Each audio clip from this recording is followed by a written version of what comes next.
សាកសម័យមើលបើប្រទេសយើងអាចបង្កើនលទ្ធភាពកសិកម្មនិងធ្វើឲ្យផលិតផលក្នុងស្រុកគ្រប់គ្រាន់និងកាត់បន្ថយការនាំចូលតើសេដ្ឋកិច្ចកម្ពុជានឹងរីកចម្រើនកម្រិតណា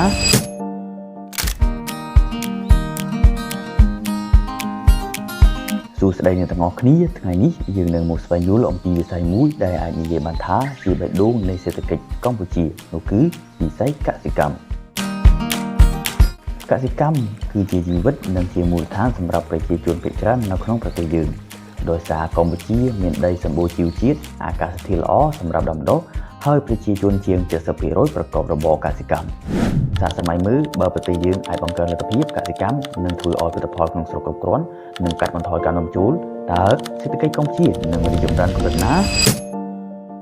ថ្ងៃនេះខ្ញុំនឹងនាំបងប្អូនអរគ្នាមកមើលអំពីគុណសម្បត្តិនិងគុណវិបត្តិនៃវិស័យមួយនេះផងដែរដូចនេះហើយខ្ញុំសូមលើកយកនៅគុណវិបត្តិជាមុនសិនកសិករភាគច្រើននៅតែធ្វើស្រែរោងចាំទឹកភ្លៀងខ្វះប្រព័ន្ធធារាសាស្ត្រគ្រប់គ្រាន់ការធ្វើស្រែបែបបុរាណមិនទាន់ទំនើបខ្វះបច្ចេកទេសនិងឧបករណ៍សមស្របការប្រើជីលើកម្រិតដែលបណ្ដាលឲ្យដីខូចគុណភាពផងដែរផលិតផលមិនមានស្ថិរភាពពឹងផ្អែកលើទីផ្សារបរទេសខ្វះរោងចក្រច្នៃវត្ថុធាតុដើមនិងការវិនិយោគនៅតែមានកម្រិតទាបបញ្ហាទាំងនេះហើយបង្កឲ្យកសិករមានការលំបាកក្នុងការរកចំណូលហើយផលិតផលក៏មិនគ្រប់គ្រាន់សម្រាប់ប្រើប្រាស់ក្នុងស្រុកផងដែរ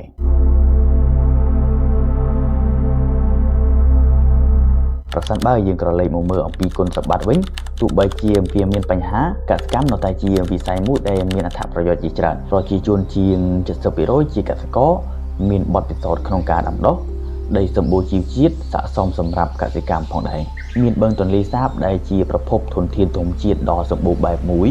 អាចផលិតជីធម្មជាតិពីកាកសំណល់និងលាមកសត្វហើយក៏ជាផ្នែកនៃវប្បធម៌ជាតិផងដែរដូចជាពិធីច្រត់ព្រះនគរជាដើមនិងជួយបង្កើនការងារនិងកាត់បន្ថយការចំណាកស្រុកបង្កើនផលិតផលក្នុងស្រុកនិងធ្វើឲ្យជីវភាពប្រជាជនប្រសើរឡើងតួយ៉ាងវិស័យកសិកម្មជាផ្នែកមួយ